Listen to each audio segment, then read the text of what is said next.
segunda carta de Paulo aos Coríntios, capítulo 9. Vamos ler todo o capítulo 9.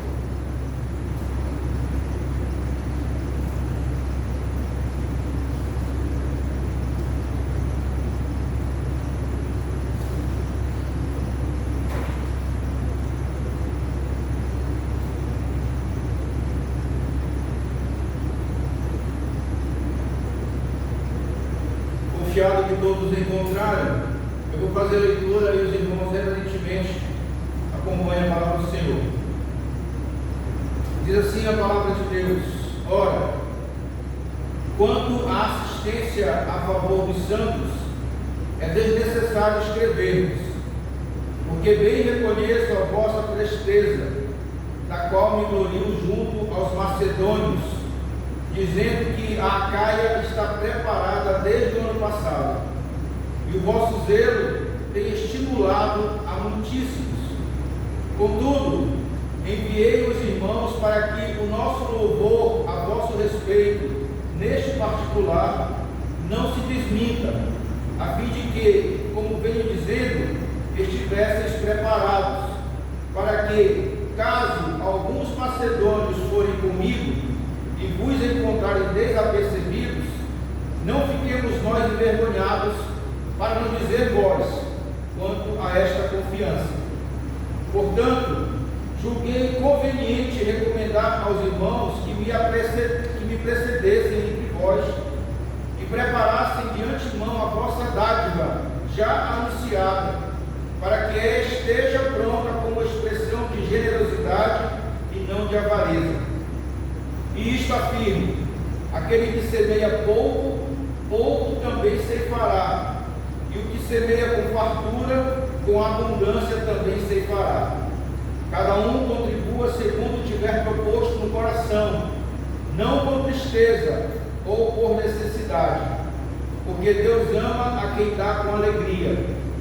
Deus pode fazer-vos abundar em toda graça, a fim de que, tendo sempre, em tudo, ampla suficiência, superabundez em toda boa obra, como está escrito: distribuiu, deu aos pobres, a sua justiça permanece para sempre. Ora, aquele que dá semente ao que semeia pão, aquele que dá semente ao que semeia, e pão para alimento também suprirá, e aumentará a vossa sementeira, e multiplicará os frutos da vossa justiça, enriquecendo-vos em tudo, para toda generosidade, a qual faz que, por nosso intermédio, sejam tributadas graças a Deus. Porque o serviço desta assistência não só supre a necessidade dos santos, mas também redunda em muitas graças a Deus, visto como, na prova desta ministração, glorificam a Deus pela obediência da vossa confissão quanto ao Evangelho de Cristo e pela liberalidade com que contribuís para eles e para todos. Enquanto oram eles a vosso favor com grande afeto, em virtude da superabundante graça de Deus que há em vós. Graças a Deus pelo seu dom inefável. Amém. Queridos irmãos, neste capítulo, que é uma continuação do capítulo 8, Paulo aqui está encorajando os coríntios a doar generosa e alegremente, lembrando que Deus, Ele ama quem dá com alegria. E Paulo também aqui enfatiza os benefícios espirituais de dar e a importância de semear generosamente para uma colheita abundante. A ideia central aqui é dar com generosidade e com alegria. Então Paulo lembra que Deus ama a quem dá com alegria e encoraja a dar generosamente com o coração disposto e com o coração alegre. Ele também enfatiza a importância de dar com liberalidade, ou seja, dar livremente, sem esperar nada em troca. E também lembra os coríntios que Deus pode abençoá-los abundantemente enquanto eles dão. Outro tema importante que nós podemos perceber neste capítulo é a ideia de semear e colher. E Paulo então compara o dar ao semear e chama a atenção que aqueles que semeiam generosamente também colherão generosamente.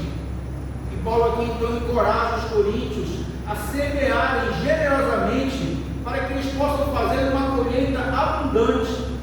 E ele lembra que a sua generosidade, a generosidade dos coríntios, será uma bênção tanto para eles como para os outros.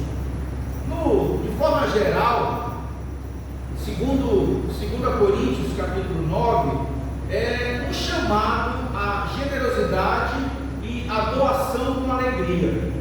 Enfatiza a importância de dar livre e alegremente.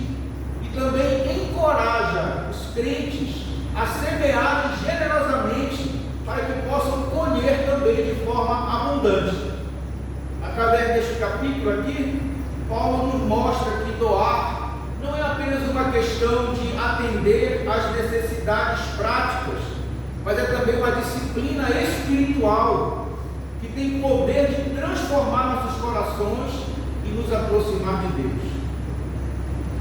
Dito isso, a mensagem desta noite tem como tema: dar com alegria, transforma corações e aproxima de Deus. E eu quero apresentar esse tema para vocês, trazendo 3 entendimentos quanto a ofertar e contribuir com a obra de Deus. Primeiro entendimento, nós podemos ver nos versos 1 a 5, que quando você contribui com a obra, estimula outras pessoas. E quando nós lemos os versos 1 e 2 do texto que nós compartilhamos, que diz: ora, quanto à assistência a favor dos santos, é desnecessário escrever-vos, porque bem reconheço a vossa presteza, da qual me glorio junto aos macedônios, dizendo que a Acaia está preparada desde o ano passado, e o vosso zelo tem estimulado a muitíssimos. Então aqui nós podemos ver a disposição dos crentes de Corinto em ajudar os santos da Judeia, encorajando as igrejas da Macedônia a também serem generosas, a serem uma igreja que doam. E a palavra de Deus, ele nos ensina a estimular uns aos outros ao amor e às boas obras. Como eu falei de manhã antecipadamente, a palavra de Deus, ela além de nos ensinar que nós devemos estimular uns aos outros, ela também nos ensina que nós sempre estamos influenciando alguém, quer seja para o bem, quer seja para o mal. Nós nunca estamos ou somos neutros quanto às nossas influências. E aí você pode dizer: mas irmão, eu não faço nada, eu fico sempre quietinho no meu lugar. E como eu falei de manhã, se você não faz nada, se você está sempre quietinho no seu lugar, você está influenciando alguém também a não fazer nada, você tem que ficar quietinho no seu lugar. E aí então Paulo, como um excelente pastor que era, ele destaca aqui alguns pontos acerca do ato, da ação de ofertar. Primeiro ponto é a atitude dos coríntios. Ele despertou muitos irmãos a abraçarem a obra da assistência aos pobres da Judéia, aos pobres, aos crentes necessitados de Jerusalém. Irmãos, um exemplo positivo, ele vale mais do que 1000 palavras. Quando a igreja, quando o povo do Senhor, quando nós abraçamos a obra de Deus, outras pessoas são despertadas também a fazer o mesmo. O nosso envolvimento na obra, o nosso envolvimento com a obra, ele estimula outros também. Então, isso é muito necessário que nós entendamos que nós, com a nossa atitude, nós despertamos as atitudes dos outros. O segundo ponto que Paulo ele nos mostra também aqui é que disposição e ação, elas andam juntas. O ensino de Paulo aqui é muito claro. não basta apenas disposição, é preciso ter ação, né? A palavra disposição significa dispor e ação, disponibilidade e ação. Não somos o que falamos, nós somos o que nós fazemos. Falar, todo mundo pode falar. Fazer é só quem tem disponibilidade. Não se mantém a obra de Deus, não se mantém missionários, não se mantém ajuda aos necessitados com promessas e boas intenções, mas com ações, com atitudes que sejam concretas, que sejam reais. Ou seja, irmãos, não basta ter apenas a boa intenção de contribuir, de cooperar. É necessário se envolver, é necessário participar. Você já imaginou se de repente você chega no supermercado para fazer as suas compras do mês, e você então vai, anda no supermercado, pega tudo que você necessita, e quando chega no final, na hora de pagar, e você passa todas as compras, aí você diz para o caixa, diz assim: olha, eu tinha a intenção de pagar, mas eu tive que gastar o dinheiro com outra coisa. Será que você vai conseguir fazer suas compras no mercado com a sua intenção apenas de pagar? O terceiro ponto que Paulo nos ensina aqui é que a contribuição ela tem que ser algo constante e generosa. Irmãos, percebam que se as necessidades elas acontecem sempre, se as necessidades são constantes, as contribuições também devem ser constantes.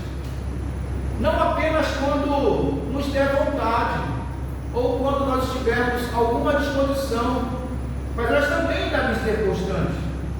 E eu entendo que é claro que algumas vezes nós ou não temos disponibilidade, ou muitas vezes nós não temos como contribuir, mas isso deve ser com uma atitude que deve ser observada sempre que tivermos possibilidades, ou de contribuir, ou de cooperar na obra do Senhor. E da mesma forma, como diz o verso 5, deve ser uma expressão de generosidade e não de avareza, não aquele de reter, né, de evitar de fazer, ou fazer de forma triste, de forma que você não quer fazer. Lembre o quanto Deus é generoso em se ofertar. Deus, Ele deu o melhor, Ele deu tudo. Deus, Ele deu a si mesmo, Ele deu o seu próprio Filho. Jesus, Ele foi generoso, Ele é o maior exemplo de generosidade. Ele foi generoso ao extremo em sua oferta. Qual foi a sua oferta? Ele entregou a sua própria vida. E nós então, como filhos, nós devemos expressar o mesmo caráter e devemos ter as mesmas ações do nosso Pai. E nós fazemos isso quando nós manifestamos a nossa generosidade. Diferente daquele que é avarento, geralmente o avarento quer tudo para si mesmo, tanto que é seu, muitas vezes como também o que é dos outros. O generoso, diferentemente, ele reparte com alegria o que tem com os outros, quer seja financeiro, quer seja os seus dons. Então, essa é a ideia de nossa contribuição, ela tem que ser constante e tem que ser generosa. O segundo entendimento que nós podemos destacar nesse texto do apóstolo Paulo é que quando você contribui, a sua oferta abençoa você mesmo. Os versos 6 a 11, eles aqui nos mostram que as nossas ofertas, elas têm um efeito triplo. Elas abençoam os outros, abençoam a nós mesmos e elas glorificam a Deus. O apóstolo Paulo diz que a nossa contribuição não apenas estimula os outros, mas também abençoa a nós mesmos. Irmãos, nós somos os principais beneficiados quando nós contribuímos, porque a nossa contribuição, ela é semeadura que fazemos no nosso próprio campo, na nossa própria terra, é um investimento que nós fazemos em nós mesmos. distribuímos, mais temos, mais nós recebemos. Quanto mais semeamos, mais colhemos. Quanto mais nós abençoamos, mais nós somos abençoados. E na verdade, ofertar para o cristão é um tipo de vida. E o cristão que entende isso, ele consegue entender a graça de Deus sobre a sua vida. Porque o que o Senhor fez foi se ofertar graciosamente em nosso lugar. Ofertar não é algo que nós fazemos. Ofertar é algo que nós somos como cristãos.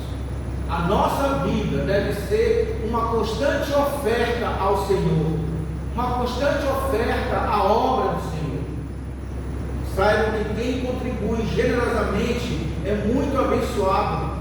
Mas para que isso aconteça, nós precisamos seguir alguns princípios divinos. E o primeiro princípio é o princípio da semeadura e da colheita, que nós vemos no verso 6, que diz: e isto afirmo, aquele que semeia pouco, pouco também ceifará, e o que semeia com fartura, com abundância também ceifará. E aqui então, Paulo, ele usa o exemplo do agricultor. Tudo que o homem semear, ele vai colher. Se ele planta melancia, ele vai colher melancia. Se ele planta pequi, ele vai colher pequi. Se ele planta giló, ele vai colher giló. Se ele planta muito, ele vai colher muito. Mas se ele planta pouco, ele vai colher pouco. E é necessário que nós tenhamos paciência. Porque quando o agricultor ele lança a semente na terra, ele não lança e colhe, ele lança e espera. Às vezes ele espera um dia, uma semana, um mês, um ano. É necessário ter paciência, porque nada acontece de imediato. E além de paciência, é necessário ter fé. Porque por mais que o agricultor lance a semente, a germinação e o crescimento não dependem dele, dependem da fé. É preciso ter fé.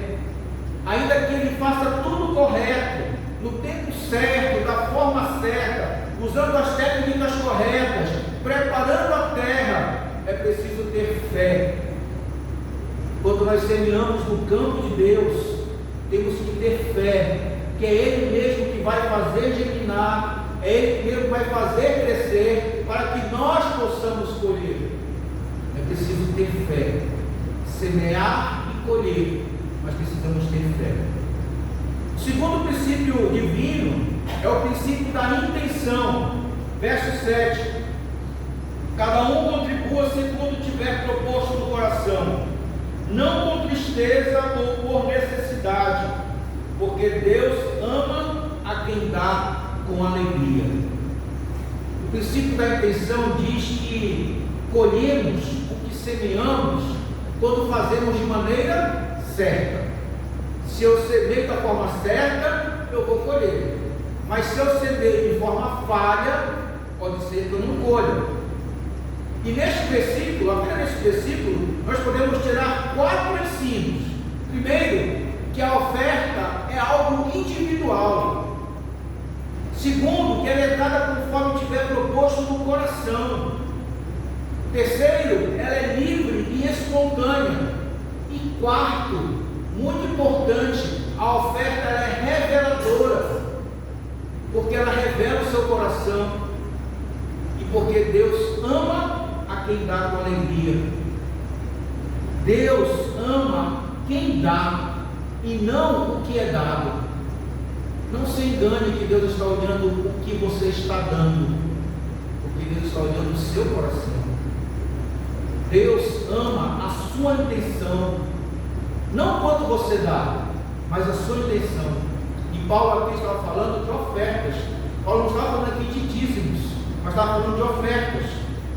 E quando você lembra, quando você olha para o texto de Lucas, capítulo 21, e você vê lá a oferta da viúva pobre, o texto diz que ela deu 2 pequenas moedas, 2 leptas, A lepta naquele tempo era a moeda de menor valor que existia.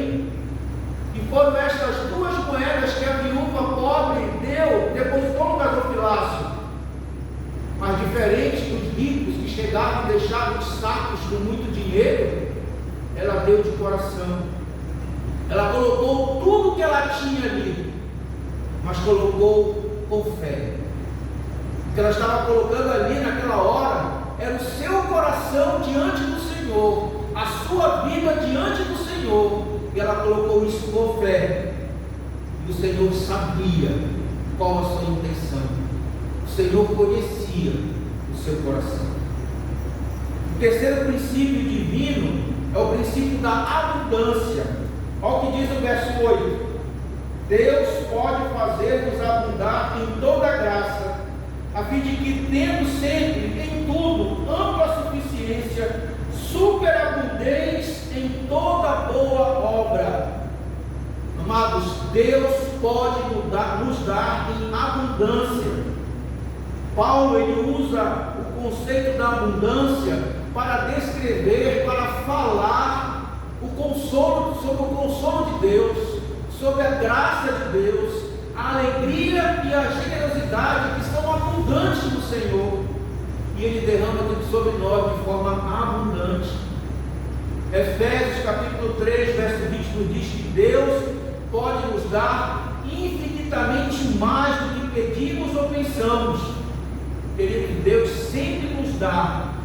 Deus nos dá para termos sempre. Nunca nos faltará a provisão de Deus. E por causa da sua graça abundante, nós podemos superabundar em toda boa obra. Deus nos dá muito mais do que nós precisamos, mas Ele nos dá para que nós possamos também distribuir, para que nós possamos compartilhar, para que nós possamos ser assistenciais. Deus ele quer que nós sejamos agentes multiplicadores de suas bênçãos. O que significa isso? Abençoados para abençoar. É por isso que Deus nos abençoa, para que possamos multiplicar e abençoar outras pessoas.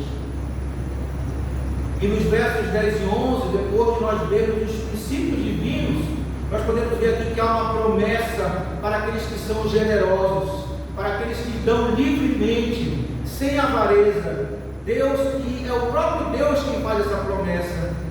Ele, na sua providência, é quem dá a semente e a terra para plantar, para cultivar e para colher. O que ele quer dizer com isso? É Deus que nos dá tudo o que nós precisamos. É Ele que cria os meios da qual nós podemos, da qual Ele pode prover as nossas necessidades. É Deus que nos dá o nosso calçar, o nosso vestir, o teto que nos abriga, o que nós comemos. É Deus que nos dá toda a provisão às nossas necessidades. É Deus que dá, é Deus que aumenta, é Deus que multiplica os frutos da nossa semeadura. Deus dará e multiplicará a sua sementeira, ou seja, a oferta que você dá ao Senhor. É Ele que multiplica, é Ele que aumenta, é por causa dele que você dá. Quanto mais você abençoa distribuindo, mais você é abençoado recebendo, e isto gera gratidão a Deus. Irmãos, quando você dá generosamente, acontecem três coisas maravilhosas. Primeira, a pessoa que recebe a oferta, ela é abençoada porque teve a sua necessidade resolvida, teve a sua necessidade satisfeita. Segundo, aquele que dá é abençoado com o aumento daquilo que ele colhe. E terceiro, e mais importante, o próprio Deus é glorificado como doador. Ele é aquele que recebe da graça e aquele que recebe dá graças a Deus. Aquele que recebe consegue entender que o grande doador, o grande galardoador é Deus. Nós somos só instrumentos dessa bênção, dessa graça. O terceiro entendimento que nós podemos também tirar desse texto é que quando você contribui, sua oferta abençoa outros, glorifica a Deus e produz solidariedade espiritual entre os irmãos. O verso 12 diz que porque o serviço desta assistência não só supre a necessidade dos outros, dos santos, mas também redunda em muitas graças a Deus. A igreja, queridos, é uma família. E como família, nenhum pode ou não deveria passar necessidade. O que Deus nos dá em abundância deve estar a serviço de Deus, na assistência aos necessitados. Mas, pastor, cadê os recursos para isso? Os recursos para isso estão nas nossas mãos. Deus coloca nas nossas mãos os recursos. Toda a provisão de Deus para o avanço do seu reino está em nossas mãos. Somos mordomos, irmãos. Nós não somos donos dos recursos de Deus. O que vem às nossas mãos não é nosso, é de Deus. E como mordomos, nós temos que saber como gerenciar isso, como administrar isso. Os recursos que Deus coloca em nossas mãos devem estar disponíveis para nós suprirmos as necessidades, a mesa dos pobres, para o amparo da obra missionária. Essa assistência, ela é um serviço que prestamos não apenas a Deus, mas faz parte do nosso culto ao Senhor. Faz parte de nós entendermos que tudo é de Deus, tudo provém de Deus e tudo volta para Deus. Paulo aqui considera a contribuição cristã não apenas o serviço prestado a necessitados, mas também um ato de culto prestado a Deus. As mãos que abrem para contribuir, abrem corações para agradecer. Quando nós abrimos o bolso para dar, corações se abrem para render graças a Deus. Outra coisa que nós podemos aprender no verso 13, que diz: visto como, na prova desta ministração, glorificam a Deus pela obediência da vossa confissão quanto ao Evangelho de Cristo, e pela liberalidade com que contribuís para eles e para todos.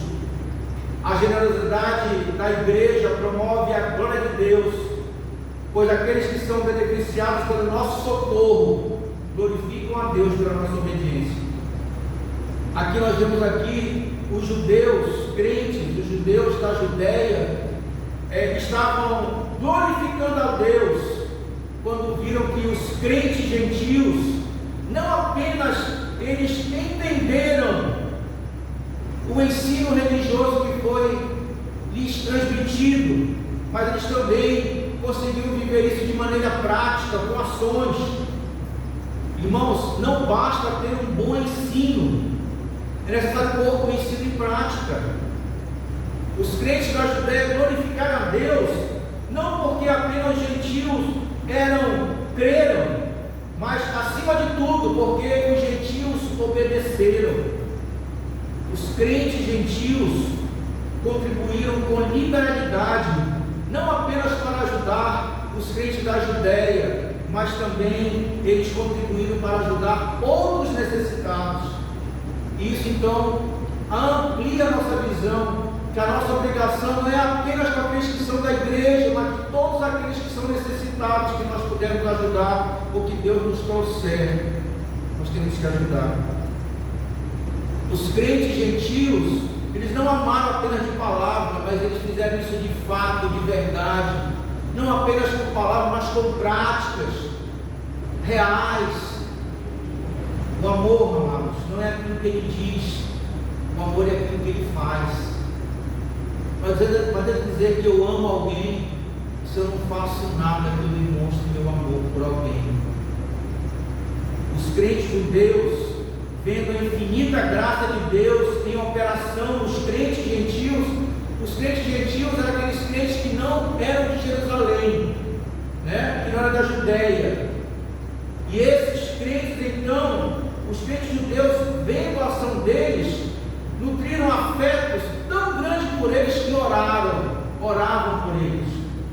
Paulo então usa essa coleta com o propósito de promover a unidade da igreja.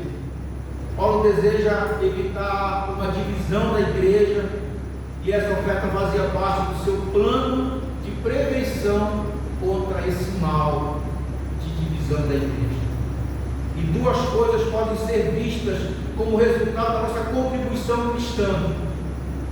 Em primeiro lugar, quando nossas mãos se abrem, joelhos se dobram. Quando as nossas mãos se abrem, joelhos se dobram para agradecer a Deus. Quando nós abrimos o nosso coração para dar, corações se aquecem para interceder, para orar, para agradecer.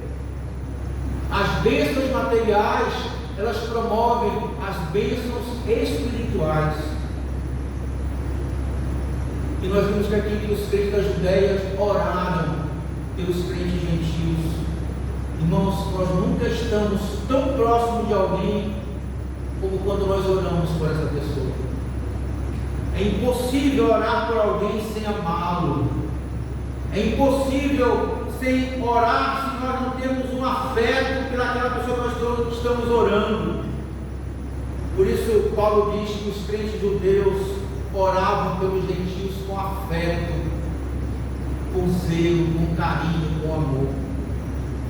Em segundo lugar, as pessoas veem em nós a superabundância da graça de Deus, mas elas veem isso não apenas quando nós falamos palavras bonitas, mas quando nós agimos, quando nós temos atitudes corretas, ações reais, nós também podemos transmitir a superabundante graça de Deus. Aqueles que são recipientes da graça, aqueles que são vasos dessa graça, devem ser canais para outras pessoas. Nós somos recipientes dessa graça e devemos ser canais dessa graça para outras pessoas. Concluindo, queridos, o apóstolo Paulo então termina esse ensino do capítulo 8 e capítulo 9 sobre a contribuição pela graça, afirmando que tudo quanto dermos ainda não é a retribuição ideal pelo dom inefável, pelo dom indescritível de Deus. O verso 15 diz: graças a Deus pelo seu dom inefável. E qual foi o dom inefável de Deus? A dádiva de Deus ao mundo é o nascimento, a obra, o sofrimento, a morte, a ressurreição, a ascensão e a volta de seu Filho Jesus Cristo. Nada que nós fizermos se compara a esse ato generoso do próprio Filho, do próprio Deus, em se dar, em se doar por nós. Nesta terra, irmãos, nós nunca poderemos entender a profundidade do amor de Deus por nós. Nós não conseguiremos entender o valor infinito da nossa salvação e o dom da vida eterna. A dádiva de Deus é realmente indescritível. Aqueles que receberam a maior dádiva de Deus, o seu Filho bendito, devem expressar essa gratidão, sendo generoso em partilhar, em compartilhar aquilo que tem recebido de Deus. Que o Senhor, que é o nosso maior exemplo de generosidade, por meio do seu Santo Espírito, faça cada um de nós generoso e abundante com alegria. Ao Senhor toda a honra.